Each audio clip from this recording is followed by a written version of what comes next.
వరద బాధితులను ప్రమాద పరిస్థితుల నుంచి బయటపడేసేందుకు ముఖ్యమంత్రి చంద్రబాబు ఎంతో శ్రమిస్తున్నారని రాష్ట్ర మంత్రి కొలుసు పార్థసారథి అన్నారు.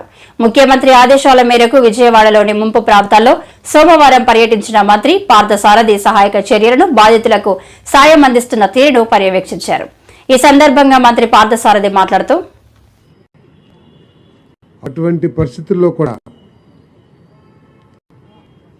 నష్టాన్ని ఎంతవరకు తగ్గించగలిగితే అంతవరకు తగ్గించి ఎటువంటి ప్రాణ నష్టం లేకోకుండా అనుభవజ్ఞుడైన ముఖ్యమంత్రి గారు అహర్నిశలు రివ్యూస్ చేస్తూ అధికార యంత్రాంగాన్ని, పార్టీ యంత్రాంగాన్ని, ప్రభుత్వాన్ని ఈ సహాయక కార్యక్రమాల్లో నడిపించిన విషయాన్ని మనందరం కూడా చూస్తూ ఉన్నాం.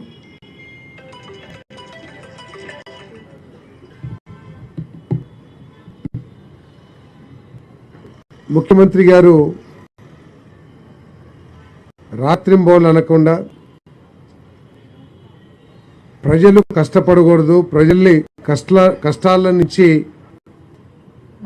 బయటపడేయాలి, వాళ్ళకి భరోసా కల్పించాలి. ఎందుకంటే చాలా ప్రాంతాల్లో జలదిగ్బంధనం జరిగిన విషయాన్ని మనం కూడా చూస్తూ ఉన్నాం.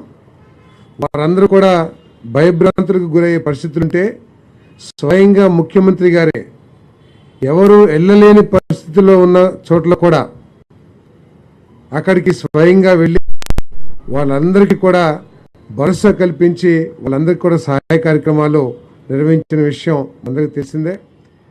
మరి ఈరోజు ప్రభుత్వం దాదాపు 7,20,000 ఫుడ్ ప్యాకెట్స్ని నేరుగా ప్రతి ఇంటికి కూడా అందించాలనే లక్ష్యంతో పార్టీ యంత్రాంగాన్ని, ప్రభుత్వ యంత్రాంగాన్ని వార్డుల్లో, ముంపు ప్రాంతాల్లో పర్యటింపచేసి అందించిన విషయాన్ని మీ దృష్టికి తీసుకొస్తా ఉన్నాను.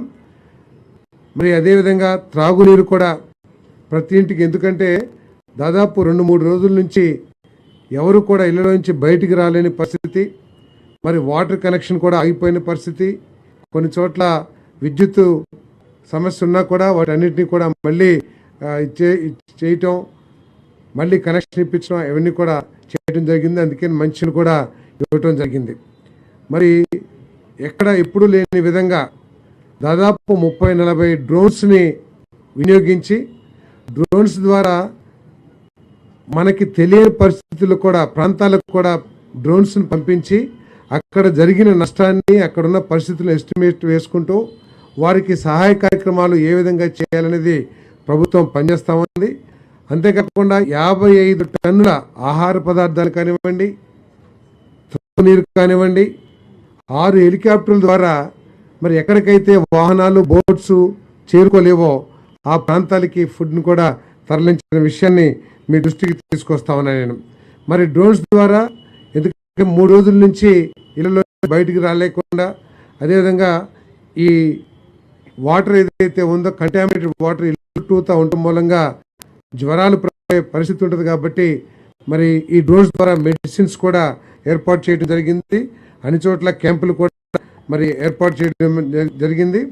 ఎన్టీఆర్ జిల్లాలో 70 పునరావాస కేంద్రాల్లో 15,000 మందికి అక్కడ అకామిడేషన్ ఏర్పాటు చేసి వాళ్ళందరికీ కూడా అన్ని సౌకర్యాలు కూడా మరి ఏర్పాటు జరిగిందని చెప్పేసి నేను మనవి చేస్తా ఉన్నాను.